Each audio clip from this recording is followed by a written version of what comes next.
My name is Silas, and my friends and colleagues know two very important things about me. I'm a conductor, and I love coffee, especially espresso. No matter where I travel in the world, the first thing I try to do is find the best coffee shop and learn about the local coffee drinking habits. If I can, I try to meet up with old friends or make new ones in a coffee shop, of course, so we can talk about life, art, music, or whatever's on our minds. I found that there's no better way to get to know a conductor a little better than by having coffee with the maestro. Today I'm having coffee with my friend Viswa Subbaraman. He's an opera and orchestra conductor and was recently the artistic director of Skylight Opera in Wisconsin, and before that, assistant conductor at the Orchestra Nationale de France. In addition to his musical talents, he's also a great chef and baker, and he gives me very wise baking advice. I think I'll make an espresso and call Viswa right now.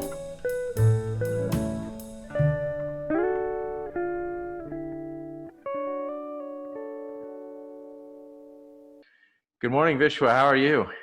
I'm doing all right. How are you doing? I'm doing great. I've got my espresso, which is my regular morning drink. What are you doing? I've got a cup of coffee, which, I go through too many of these in the morning, especially these days. Yeah, anything special or just coffee? Just coffee. A friend of mine just gave me an espresso maker, and I have to admit that I kind of need a cup of coffee before I can make espresso. Right, yeah. I'm not doing this to impress you, but I want to show the people who are watching my fancy coffee setup, because this is one of my prized possessions that was a gift from my wife a couple years ago. Because I was in Vienna, and as you know, they do, like in Europe, they do all these fancy setups with the coffee. It all comes on a tray with a chocolate or a wafer, and always with bubbly water. And so I just love it. And so one year my wife got me this as a gift, but my Julius Meinl tea set, I guess you could call it. Love it. Hey, I see your trombone over your right shoulder. You been playing a lot? I wish I could say yes. I pulled it out a while back, and it's been sitting there. It's one of those things, I think, for those of us who spend a lot of time traveling, and like when you're doing a lot of gigs, you can't keep up your embouchure, right? So I'd play, and then it'd take 2 days for the swelling to go down, and try playing again, kind of thing.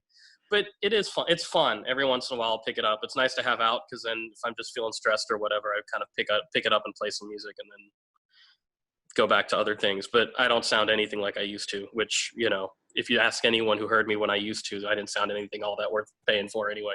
Oh, come on. I'll bet you're being humble. I've been practicing. Well, I was practicing a lot earlier in the summer, and then recently it dropped off. So last night I picked up I'm a guitarist. I don't know if you knew that. Right. So I picked up my guitar again last night and was playing for a couple of hours. And the guitar equivalent of embouchure is the finger pads. So my fingers today are screaming at me. Oh no. Have you found it difficult to stay motivated? Yeah. No, I mean, yes. It feels like a roller coaster. I feel like I have these motivated days, and then these days where I'm like, what did I do today? Did I do anything today? Yeah, I feel really motivated in my heart, but then I'm not doing it much. Right. So if I were really motivated, and actually maybe the right word is disciplined. So I'm motivated, but not so disciplined. Because if I was disciplined, I would get up at a reasonable hour every day, and I would get to work by 8 or 9, and then by 6 p.m. I would have accomplished a lot. But instead, I get going, like today it's around 11. You and I are meeting right now at 11. Yeah. Like around lunchtime, I start getting to work most days, and I'm doing a lot, but I could do a lot more. Yeah, I completely get it. I wish I could say I was doing a lot. I feel like I haven't done much, but. So in this time when all of us have this newfound time, a lot of people are like diving into hobbies or catching up on scores they've never had an opportunity to study. So what's the thing for you? Part of it, like, I'll be like straight up. I have, one of the things I've realized in the past few years that I've battled most of my life, but never really paid attention to, is like, I do have issues with depression. And so for me in this time period, when I don't have direct motivation, it's been tough. I find that I have to keep myself from sliding more than focusing on getting things done. And so to a certain extent, it's a weird catch-22 for me. It's like if I have a structure in my day, I get less depressed. But because there's no demand for structure in my day, it's tough. So I have better days and worse days. And, you know, when this whole thing first started, I have to admit I was really motivated because we all felt like it wasn't going to be forever. Right. Well, by July, this thing's going to be done. Yeah. And so the first, like I was talking with a friend yesterday, and I felt like March, April, May, I did okay. You know, was walking every day, was getting stuff done, was kind of focused on learning new scores, and was working, you know, maintaining language skills, etc. And like, you know, mid-May, June, July, things have kind of tumbled a bit for me. So it's, you know, it's what it is. Well, I don't think you're alone. I suspect a lot of people are suffering depression and depression-like conditions because, you know, we all either lost work or haven't been able to visit our families or can't do the things, you know, can't go to the places we were planning to go. And yeah, exactly. It's a lousy time, but you know, you're definitely not alone. So I think it's for me, it's been one where I think I get my most peace when I'm in the kitchen.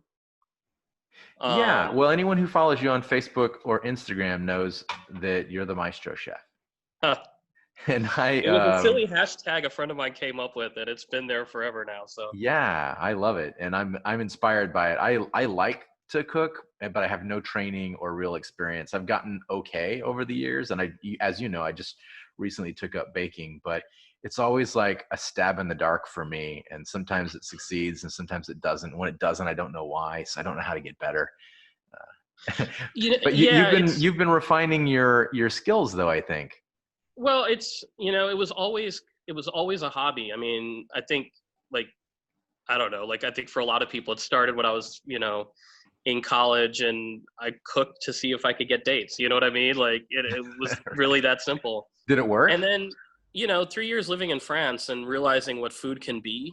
In a lot of ways, it mirrors what we do, right? Food is the culture of a place. Food is an expression of the language of a place. And, you know, when you think about opera, you think about orchestral music, you have to kind of understand the place it comes from, in a sense, right? Sure. Like German music mirrors the language in so many ways.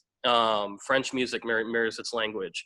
And their approach to food also mirrors how they create music. You know what I mean? And so I think really for me, that's where I got into it. When I lived in Paris and really in a sense, understood what food meant to the French. And from like, that's really the exciting part, you know, that expression of culture and digging in and learning about a people in a different way was really kind of what got me into it. And then over time, I've been lucky. I have friends who are chefs, who run restaurants, who are kind enough to answer questions when I'm like, why did this suck? How did this not work? What do I need to do? And I, you know, I have a really good friend who basically started sending me technique videos, and, you know, so that's really kind of how it blossomed. But, you know, my therapist and I had this conversation a few months ago, and she said, I think I finally figured out why you love cooking.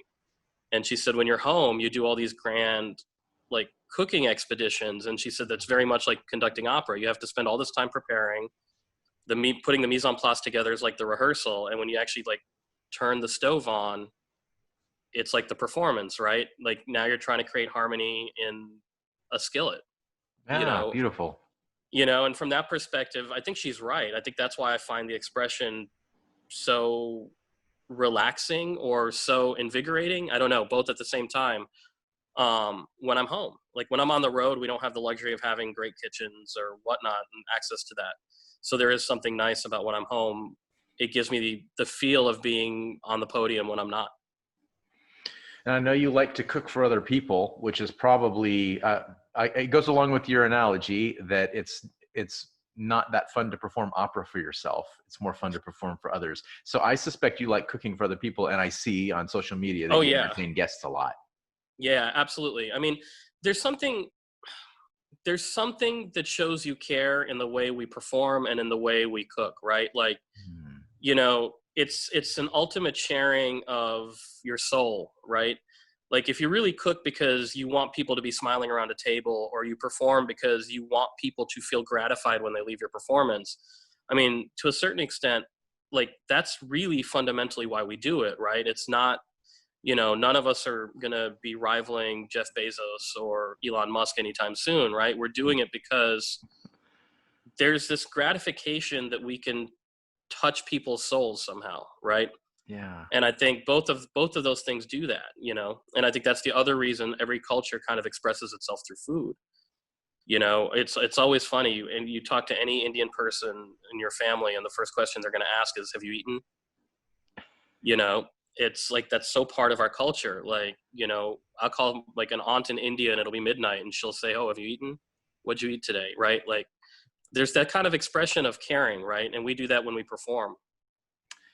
Well, they, whenever I travel anywhere, the first thing I try to do is sort out where people eat and drink and what it is they eat and drink and what it means. But what I've discovered is if you know people in a place and they host you, that it's always about the food. Oh yeah. Even more than entertainment. It would be one thing if you went to a place and someone said, I've got to take you to this great movie that's out right now. But that doesn't happen. Instead, they say, let me show you the food that we eat around here. And Absolutely. I love that. Yeah. And it's so funny when you think about like what causes food to be what it is in a certain place, right? Like, I spent a lot of time in France. So French cooking is really based on conservation in a sense, right? They use every part of almost everything, which is why you have these things that are long braises because they're using the toughest parts, or these, so they try and find, like, they cook snails, right? They're trying to make efficient use of what they have available, but in doing so, they wanted to make it flavorful and interesting, and and you get to know kind of the hardiness of French people in that sense, right? And how wine is always central and is part of every meal, because wine is such an expression of place, right? Like, when you think about French wine, terroir is almost always what they talk about, because if a vintner does his job right or her job right, you get a sense of the hills that the grapes were grown on, the sunlight, the saltiness, if it was like a sea breeze that hit it, you get that kind of feel of and sense of place. And the French have such pride in their own place, right? Mm-hmm. And then other places you may go and it's very utilitarian. It's like, we have all these other things going on. And so food for us is like incredibly utilitarian. It's straightforward. It's no nonsense. And usually the people tend to be straightforward, no nonsense. And, so I think we mirror ourselves that way through food. And do you think that French music is like French food, that it's somehow richer or thicker? I don't know what the right adjective is. I think, the French are always in search of beauty, right? Like the way they even plate their food, and, the fact that they made the beauty of how food goes on a plate a science, or, those kinds of things. And I think, like, when you look at French art, like the Impressionist era, or if you think about Debussy, it really is a beauty of soundscape, right? We always talk about French orchestration, right? Mm-hmm. Because it's that sense of creating light and dark to create beauty, right? Mm-hmm. And they do that through their orchestration usage. Even Berlioz, like one of the most incredible things I'd ever heard was, the big Dies Irae and Symphony Fantastique. I'd never heard it before with French bassoons until we did it with the French National Orchestra. And it never made sense to me because you can never hear the bassoons against the brass. Yeah. But a French bassoon buzzes at a lower dynamic. So it felt like this, incredible, like billions of bees mixed in with the brass. And it was an incredible orchestration choice, right? Mm-hmm. And the color he was able to create, you don't really get unless you hear on something like a French bassoon, because the buzz is so much faster on that thing, because it's basically a Baroque bassoon, So like they really think about those details, and, their food is about detail and about color and about, it's almost like Impressionism on a plate in a sense. And you get that in their music, and you get that in their art, and you get that in the way they interact with you, right? Beauty is such a central part of the way the French look at the world, and Germans are more feet on the ground, right? And German music is much like you have to have your feet planted when you conduct it, because if you're not feeling like it's generated from the earth, something, you're missing it, right? And their language is very much vertical, like it's, whereas French language is very horizontal, right? I know, and it eludes me. I'm studying French right now, and it's just so hard. So, I think it's all bound together. in that sense. Ah, that's cool. You're right that because the French symphonic repertoire and even the French operatic repertoire are both relatively small if you compare them with Italian or Germanic repertoire. You know, you add up all the German and Austrian symphonies that have been written that are known, and then all of the great French orchestral pieces, and it's a pretty small ratio. But I think there's so much in every minute of French orchestral music. There's just so much more juice and so much more, like, I don't know what it is. But I think it also has to do with the culture, right? If you think about Italian as a language, right? Italian, when you speak it, is cantabile. So I think that's partly why they drifted to opera more, because the language itself lends itself to singing. Mm-hmm. When you think about French, right, and the view of beauty, then you think about ballet, right, and the idea of form on stage, right? And that's why you have so many French ballets, Right. right? And when you think about German as a language, they can construct any word by putting two or more words together, right? Like they create these compound words. Yeah. And most of their music is based on motivic development and build from motives, smaller motives, Yeah. right? Wow. Cool. So, Yes. so from that perspective, there's such a cultural sense of why they drifted to those art forms, right? Yeah. You know, like the symphonic repertoire in Germany to me makes sense. It, you know, Where does from that that leave us in the United States with our fast rhythm, food and our? it's rhythm, right? I mean, if you think of American music, whether it's John Adams, Leonard Bernstein, Aaron Copland, it's rhythm and an open orchestration, right? Like we Mhm. like these like vistas in our orchestration because we've had that mentality for so long, Yeah. you know, and we were driven by New York for so long, right? New York has been America's cultural center, and so rhythm has been a fundamental driver of American music. Mm-hmm. You know, and it's right, it's because fast food and we have to go do the next thing, and what show are you binging, and then we're going to meet here and then we're going to go do that, and Right. we don't sit still. Do you think, so I hear, you know, I would love to, I have lived in Europe. I lived in Germany for a bit and in Italy as well. I don't know if you know that, but so I know you lived in Paris for some time. And so as an American conductor, I long to like return to Europe and work there one day or retire there or just be immersed in that culture again. But I meet every European conductor I meet wants to move to America. And so I wonder if it's just a grass is greener situation. I think it's mostly the grass is greener. You know, I would love to go back to Europe. I feel like, how do I put it? So the last time I was in Vienna was about a year and a half ago, and I was at the Staatsoper. And I don't remember the show off the top of my head, but I was sitting there thinking in Act One, wow, this conductor is just behind his game tonight, right? Okay. And at intermission, all you heard the audience saying was, wow, this conductor is really not on his game tonight. Hmm. Right? So an audience like that is so knowledgeable about what's going on was impressive to me. You know, I remember John Nelson and I were in Rome once and we were watching a orchestra performance, and the conductor was a nightmare. I mean, just a nightmare. And every time he came out for a bow, it was an Italian audience. They all put their hands down, and when he walked off stage, they applauded the orchestra. Oh. No, I mean, look, yeah, it was cringeworthy, but there's also something to be said about like an audience that knows what you're supposed to be doing. Yeah. You know, and it's a little bit like, you know how European basketball players want to play in the NBA. Yeah, of course. Big leagues. It's a little bit like that. Like, I want to go play in Europe. Like, I want to be held accountable, and I want to see if I'm that good, right? And I love it.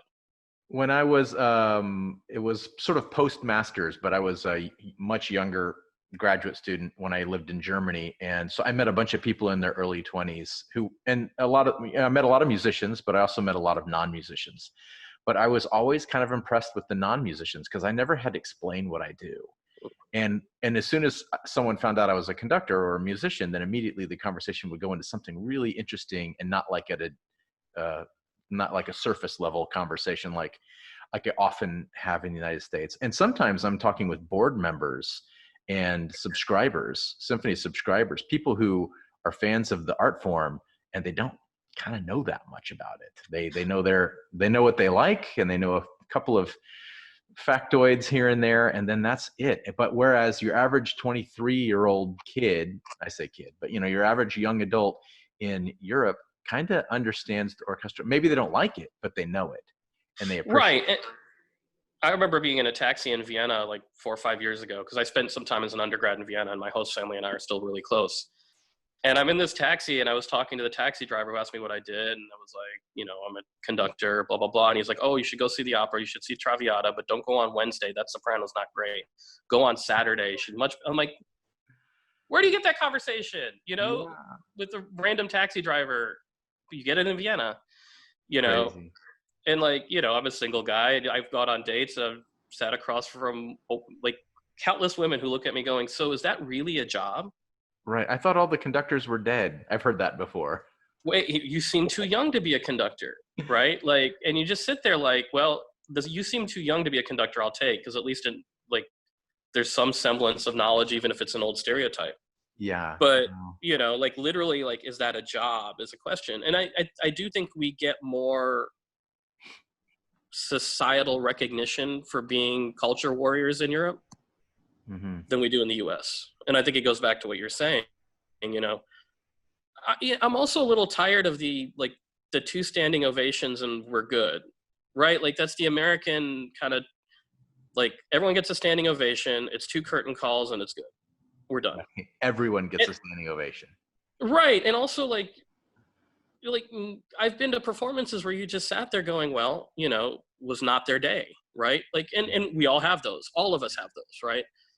And you sit there going, but does it always require the same amount of recognition, or the opposite when you're just moved beyond belief? Right. And you sit there wondering, like, why are we leaving? Like, we should be applauding for another 5 minutes. Right. Like, This was one of the great performances I've ever been around.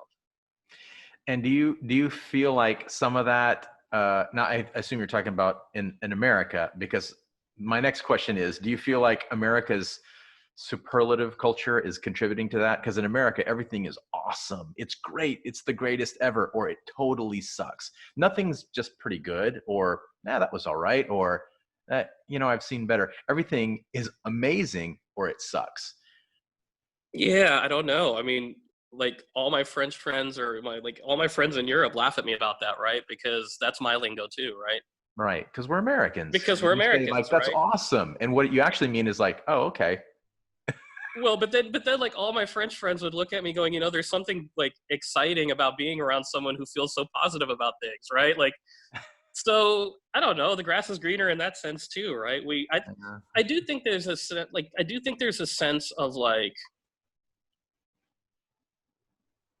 I think there's a sense of feeling like it's easier because you're taken more as an expert when you're not in your own land. I think there's that too. Yeah. I think that's why European conductors like coming to the States. That, and I think like in a general sense, like our technical ability is pretty amazing in the US, right? Partly because of lack of rehearsal time, partly because the sheer amount of competition that orchestra musicians have getting through and into this field, right? Mm-hmm. Like they can play anything. American orchestra musicians can play anything. Yeah. Where our job lies as conductors is constantly making sure the style is correct and the lines are correct and the phrasing's correct, but they can play anything, and that's not necessarily true all through Europe. It's true in certain parts of Europe, but there are certain places where, sometimes you go in and you feel like you're wrangling a bunch of like people who thought they were all going to be soloists but are stuck in an orchestra. Mm-hmm. So it does feel like you're going in to tame a lion. I feel also like American orchestras are more open-minded, and maybe they don't love playing pops programs or they don't love contemporary music, but they're a little more open to it. Whereas some European musicians just want to play the classics, and anything outside of that is totally foreign to them and not interesting. And so therefore their heart isn't in it. Yeah, I mean, I think that's changed a lot too, though. Like, younger European musicians love playing everything. And I do think that because of state funding, they have more opportunity to play contemporary music. Like,